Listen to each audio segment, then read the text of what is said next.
Ini kondisi awal sebuah tanah kapling di daerah Tajuk, Siman, Ponorogo. Karena cukup lama tidak terurus, area ini sudah dipenuhi semak belukar dan rumput liar.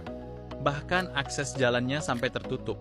Kali ini, Babat Suket Ponorogo mendapat kesempatan untuk membantu membersihkan area tersebut.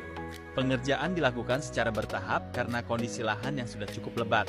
Di hari pertama ini, saya mulai membuka bagian-bagian yang tertutup, terutama area jalan dan sekitar lahan agar akses kembali terlihat dan lebih mudah digunakan. Semak belukar dan rumput liar saya bersihkan satu persatu, supaya lahan yang sebelumnya tertutup perlahan mulai terbuka.